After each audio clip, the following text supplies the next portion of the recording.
തലസ്ഥാനത്തെ കോളറ വ്യാപനത്തിന്റെ പശ്ചാത്തലത്തിൽ നെയ്യാറ്റിൻകര മുനിസിപ്പാലിറ്റി അടക്കം പ്രദേശത്തെ തദ്ദേശ സ്വയംഭരണ സ്ഥാപനങ്ങളിൽ ശുചീകരണ പ്രവർത്തനങ്ങൾ ഊർജിതമാക്കാൻ തീരുമാനം. മഴക്കാല പൂർവ്വകാല ശുചീകരണ പ്രവർത്തനങ്ങൾ അവതാളത്തിലായതുകൂടി കണക്കിലെടുത്താണ് അതിവേഗ നീക്കം. സംസ്ഥാനത്ത് 6 മാസത്തിനിടയിൽ 9 പേർക്കാണ് കോളറ സ്ഥിരീകരിച്ചത്. 2017 സംസ്ഥാനത്ത് ഒടുവിൽ കോളറ ബാധിച്ച് മരണം റിപ്പോർട്ട് ചെയ്തതും. കഴിഞ്ഞ ദിവസം നെയ്യാറ്റിൻകരയിലെ മരണം കൂടി കണക്കിലെടുത്ത മഴക്കാല ശുചീകരണ പ്രവർത്തനങ്ങൾ തദ്ദേശ സ്വയംഭരണ സ്ഥാപനങ്ങളിൽ സമയബന്ധിതമായി നടത്താത്തതാണ് രോഗവ്യാപനത്തിന് കാരണമായിട്ടാണ് ആരോഗ്യവകുപ്പിന്റെ വിലയിരുത്തൽ. എന്നാൽ മഴക്കാല ശുചീകരണ പ്രവർത്തനങ്ങൾ എന്ന നിലയ്ക്ക് ഇപ്പോൾ നടത്താൻ കഴിയില്ലെന്നാണ് നെയ്യാറ്റിൻകര മുനിസിപ്പാലിറ്റി ചെയർമാൻ പറയുന്നത്. 30,000 രൂപ ഓരോ വാർഡിലും കൊടുത്ത് എല്ലാ വാർഡിലും സാനിറ്റേഷൻ കമ്മിറ്റി കൂടി ആ സാനിറ്റേഷൻ കമ്മിറ്റിയുടെ ആഭിമുഖ്യത്തിൽ ഈ ജലാശയം കെട്ടിക്കിടക്കുന്ന ജലാശയങ്ങൾ മാറ്റാനും കിണറുകളിൽ ക്ലോറിനേഷൻ നടത്താനും പുല്ലുകൾ വെട്ടിമാറ്റാനും വേണ്ടി 44 വാർഡുകളിലും ആ പ്രവർത്തനം നേരത്തെ തന്നെ നമ്മൾ ഏറ്റെടുത്തിരുന്നു. അതുമാത്രമല്ല, മഴ എന്ന് പറയുന്നത് ദിവസം മഴയാണ്. അങ്ങനെ ഒരു പ്രശ്നം കൂടെ ഉണ്ട്. നമ്മൾ മഴക്കാല പൂർവ്വ ശുചീകരണം എന്ന കൺസെപ്റ്റിലേക്ക് മാറാൻ കഴിയുന്നില്ല. മഴ നിലനിൽക്കുമ്പോഴുള്ള ശുചീകരണ പ്രവർത്തനങ്ങളാണ് വാസ്തവത്തിൽ ഈ വർഷം നടന്നത്. നെയ്യാറ്റിൻകര മുനിസിപ്പാലിറ്റി, അതേന്നൂർ ബ്ലോക്ക് പഞ്ചായത്ത് തുടങ്ങിയ പ്രദേശങ്ങളിലാണ് ശുചീകരണ പ്രവർത്തനങ്ങൾ നടത്താൻ തീരുമാനിച്ചിരിക്കുന്നത്. ജനം, തിരുവനന്തപുരം. തലസ്ഥാനത്തെ കോളറ വ്യാപനത്തിന്റെ പശ്ചാത്തലത്തിലാണ് നെയ്യാറ്റിൻകര മുനിസിപ്പാലിറ്റി അടക്കം പ്രദേശത്തെ തദ്ദേശ സ്വയംഭരണ സ്ഥാപനങ്ങളിൽ ശുചീകരണ പ്രവർത്തനങ്ങൾ ഊർജിതമാക്കാൻ തീരുമാനം നടന്നത്. മഴക്കാല പൂർവ്വകാല ശുചീകരണ പ്രവർത്തനങ്ങൾ എന്നുള്ളത് പറയാൻ സാധിക്കില്ല എന്നുള്ളതാണ് ബന്ധപ്പെട്ടവർ തന്നെ ഇതിനെക്കുറിച്ച് പറയുന്നത്. മഴ എത്തിയതോടുകൂടി മഴക്കാലമായി കുറച്ച് നാളുകളായതുകൊണ്ട് തന്നെ മഴക്കാലത്തെ ശുചീകരണം എന്ന് വേണം ഇതിനെ നോക്കിക്കാണാൻ. ഈ കോളറ വ്യാപനത്തിന്റെ പശ്ചാത്തലത്തിൽ ഇത്തരത്തിൽ ശുചീകരണ പ്രവർത്തനങ്ങൾ വേഗത്തിലാക്കാൻ തീരുമാനമെടുത്തിട്ടുണ്ട്. എന്തായാലും മഴക്കാല പൂർവ്വകാല ശുചീകരണ പ്രവർത്തനങ്ങൾ നേരത്തെ പറഞ്ഞതുപോലെ അവതാളത്തിലായതുകൂടി കണക്കിലെടുത്താണ് ഇത്തരത്തിൽ അതിവേഗ നീക്കം നടക്കുന്നത്. ആരോഗ്യവകുപ്പ് ഉൾപ്പെടെ ഈ ഒരു വിഷയത്തിൽ കൃത്യമായ നടപടികൾ കൈക്കൊള്ളാൻ, ഒപ്പം തന്നെ നിരവധി പ്രതിരോധ മാർഗങ്ങൾ, മുൻകരുതലുകളൊക്കെയും പറഞ്ഞിട്ടുള്ളൊരു പശ്ചാത്തലമുണ്ട്. വിവരങ്ങൾ നൽകാൻ അഖിൽ പാലോട്ട് മഠമുണ്ട്. അഖിൽ, ഈ കോളറ വ്യാപനത്തിന്റെ പശ്ചാത്തലത്തിൽ നമ്മളിപ്പോൾ പറഞ്ഞതുപോലെയാണ് നെയ്യാറ്റിൻകര മുനിസിപ്പാലിറ്റി അടക്കം പ്രദേശത്തെ തദ്ദേശ സ്വയംഭരണ സ്ഥാപനങ്ങളിൽ ശുചീകരണ പ്രവർത്തനങ്ങൾ ഊർജിതമാക്കാൻ തീരുമാനമെടുത്തിട്ടുണ്ടല്ലോ. എന്താണ് കൂടുതൽ വിവരങ്ങൾ ഇതുമായി ബന്ധപ്പെട്ട? ലക്ഷ്മി, ഞാനിപ്പോൾ നിൽക്കുന്ന കാരുണ്യ ചാരിറ്റബിൾ സൊസൈറ്റി സ്കൂളിലാണ്. കഴിഞ്ഞ ദിവസം ഈ കോളറ ബാധയുടെ സ്ഥിരീകരണം ഉണ്ടായിരിക്കുന്നത്. ഇവിടെയാണ് ഒരു അന്തേവാസി മരണപ്പെടുന്ന ഒരു സാഹചര്യം ഉണ്ടായിരുന്നു. ഇവിടെ നിന്ന് 3 പേരെയാണ്, ഒരാളെ തിരുവനന്തപുരം മെഡിക്കൽ കോളേജിലും 2 പേരെ ഐരാണിമുട്ടത്തെ ഐസൊലേഷൻ വാർഡിലുമാണ് ഇപ്പോൾ പ്രവേശിപ്പിച്ചിട്ടുള്ളത്. ഇന്നലെ ഇവിടെ ആരോഗ്യ വകുപ്പിന്റെ ഭാഗത്ത് നിന്നുള്ള പരിശോധന, വ്യാപകമായ പരിശോധന നടത്തിയിരുന്നു. ഇവിടെ 4 ഇടത്തിൽ നിന്നാണ് വെള്ളത്തിന്റെ പരിശോധന നടത്തിയത്. ഈ കാണുന്ന ഇവിടുത്തെ ഒരു കിണറിന്റെ പരിശോധന ഉണ്ടായിരുന്നു. ഇവരുടെ പ്യൂരിഫയർ വാട്ടറിന്റെ പരിശോധന ഉണ്ടായിരുന്നു. അതിന് പിന്നാലെ തന്നെ ഇവിടെയുള്ള ഒരു കുളത്തിന്റെ പരിശോധന. അങ്ങനെ 4 സ്ഥലങ്ങളിൽ നിന്നാണ് ഇവർ ഈ വെള്ളത്തിന്റെ പരിശോധന നടത്തിയത്. ഇന്ന് പരിശോധന നടത്തുന്നത് ഭക്ഷ്യസുരക്ഷാ ഉദ്യോഗസ്ഥരാണ് ഇപ്പോൾ ഇവിടെ എത്തിയിരിക്കുന്നത്. നമുക്ക് ദൃശ്യങ്ങളിലൊക്കെ കാണുന്നത് പോലെ തന്നെ ഭക്ഷ്യസുരക്ഷാ ഉദ്യോഗസ്ഥർ ഇവിടെ എത്തി അധികൃതരുമായി ചർച്ച നടത്തുന്നുണ്ട്.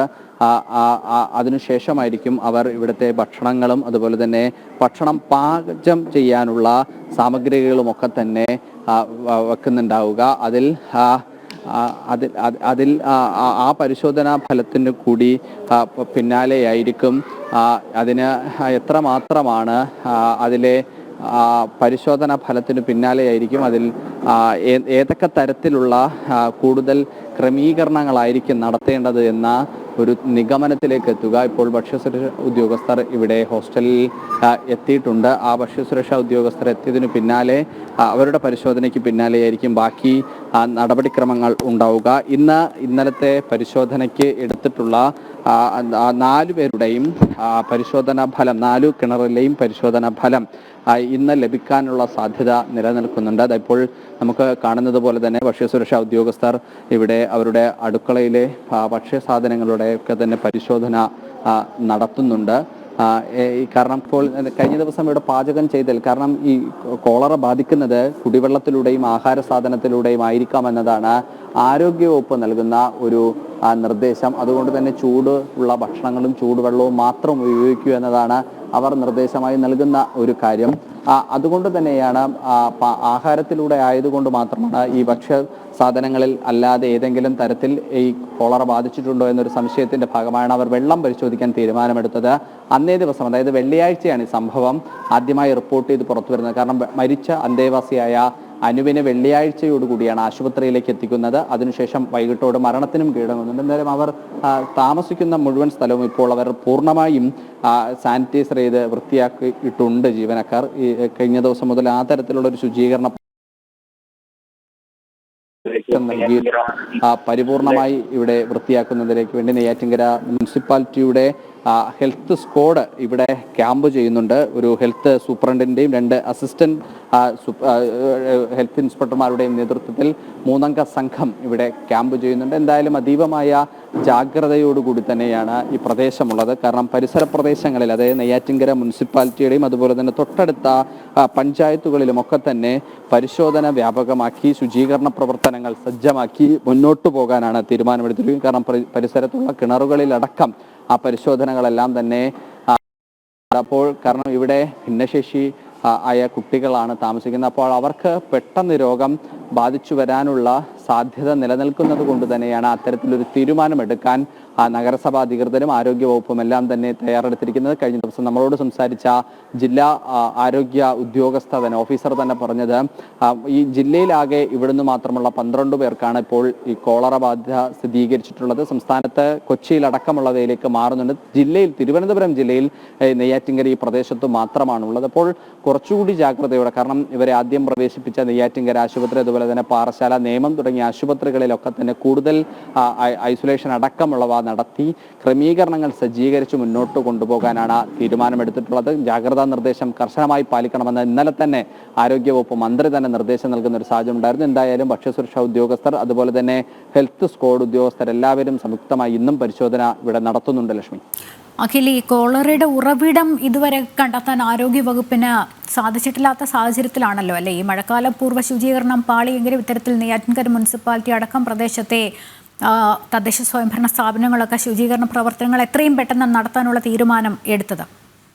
ഈ എങ്ങനെയാണ് ഇതിൻ്റെ ആരംഭം എന്നുള്ള കാര്യത്തിൽ ഇപ്പോഴും ഒരു ആശങ്ക നിലനിൽക്കുന്നുണ്ട്. കാരണം ഒരു പ്രധാനപ്പെട്ട കാരണം എന്ന് പറയുന്നത് ഈ മഴക്കാല ശുചീകരണ പ്രവർത്തനം നടത്തിയില്ലെങ്കിൽ വെള്ളത്തിലൂടെയും അതുപോലെ തന്നെ ആഹാരത്തിലൂടെയും ഒക്കെയാണ് കോളറ സ്വാഭാവികമായിട്ടുമുള്ള ഒരു പരിപ്രഖ്യാപനമായി ഇതിൻ്റെ ഒരു വ്യാപനം ഉണ്ടാകുന്നത്. അപ്പോൾ സ്വാഭാവികമായിട്ടും ആ തരത്തിൽ ഏതെങ്കിലും ഒരു രീതിയിലാണോ ഇത്തരത്തിലുള്ള ഒരു വ്യാപനം ഉണ്ടായത് എന്നൊരു പരിശോധനയാണ് ഇപ്പോൾ ആരോഗ്യവകുപ്പ് നടത്തുന്നത്. കാരണം പ്രധാനമായും അതിൽ പരിശോധന നടത്തുന്നത് ഇവർ ഉപയോഗിക്കുന്ന, അതായത് ഈ ഹോസ്റ്റൽ ഉപയോഗിക്കുന്ന പ്രധാനപ്പെട്ട ഒരു കിണറുണ്ട്, അതുപോലെ തന്നെ ഇവരുടെ ഒരു പൈപ്പ് ലൈനുണ്ട്, മറ്റൊന്ന് ഒരു വാട്ടർ ടാങ്കാണ് ഉള്ളത്. അപ്പോൾ ആ പ്രദേശത്ത് നിന്നുള്ള വെള്ളമെല്ലാം തന്നെ ഇന്നലെ പരിശോധനയ്ക്ക് വിധേയമാക്കിയിരുന്നു. ആ പരിശോധനാ ഫലം വരുന്ന മുറയ്ക്കായിരിക്കും ഇന്ന് ഇത് മുന്നോട്ട് കൊണ്ടുപോവുക.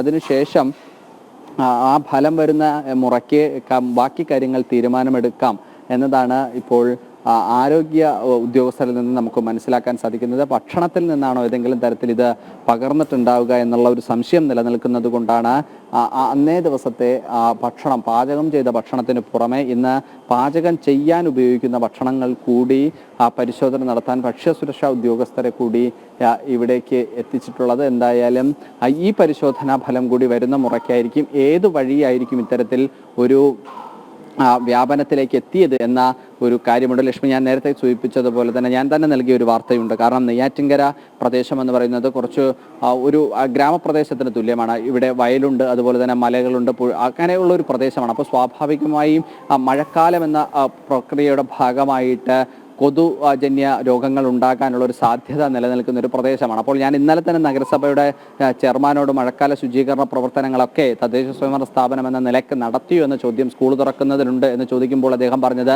ഇപ്പോൾ എപ്പോഴും മഴയല്ലേ, എങ്ങനെയാണ് ഒരു മഴക്കാല ശുചീകരണ പ്രവർത്തനം മാത്രമായി നടത്താൻ കഴിയുക എന്നതാണ്. അദ്ദേഹം അതിലൊരു മറുപടിയായി നമ്മളോട് പറയുന്ന ഒരു സാഹചര്യം ഉണ്ടായിരുന്നു. എന്തായാലും നെയ്യാറ്റിൻകര മുനിസിപ്പാലിറ്റിയിലെ ഈ പ്രദേശങ്ങളിലുള്ള എല്ലാ വാർഡുകളിലും അടിയന്തരമായിട്ടുള്ള ഒരു ശുചീകരണ പ്രവർത്തനങ്ങൾ നടത്താൻ ഒരു തീരുമാനം എടുത്തിട്ടുണ്ട്. ലക്ഷ്മി, എന്തായാലും ശരി, അഖിലാണ് വിവരങ്ങൾ നൽകിയത്.